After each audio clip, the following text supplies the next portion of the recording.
আসসালামু আলাইকুম বন্ধুরা। তো আজকে হচ্ছে ঈদ উল ফিতর।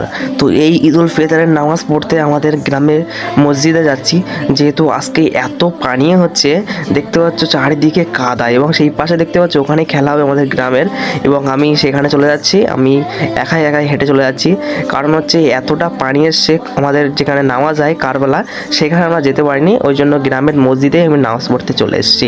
তো এখানে এসে দেখি অনেক মানুষ চলে এসেছে আস্তে আস্তে, এবং এত পানি হচ্ছে চারিদিকে, তো বিশাল কাদা হয়ে গেছে, ওই জন্য বাইরেও অনেক যা যা যা রেডি করা ছিল নামাজ পড়ার জন্য সেগুলো কাদায় পুরোপুরি ভিজে গিয়েছে। ওই জন্য সবাই কি করেছে, এক সাইড থেকে মানে ভিতরে নামাজ পড়েছে মসজিদের এক সাইডে, যেখানে খেলা হয় সেখানে নামাজ পড়তে সবাই ঢুকে গিয়েছে। তো আমরা এখন নামাজটা পুরোপুরি কমপ্লিট করে রেডি হয়ে অবশ্যই বাড়ির দিকে চলে যাচ্ছি। অ্যান্ড আমি বাড়ি এসে দেখতে পাচ্ছ বসে আছি। অ্যান্ড আমার ভিডিওটা ভালো লাগলে অবশ্যই তোমরা সাপোর্ট করবে, এবং তোমাদের সবাইকে ঈদ মোবারক, ঠিক আছে? অ্যান্ড আমাদের ভিডিওগুলো ভালো লাগলে অবশ্যই আমাদেরকে সাপোর্ট করবে, ঠিক আছে? আল্লাহ হাফেজ অ্যান্ড বাই।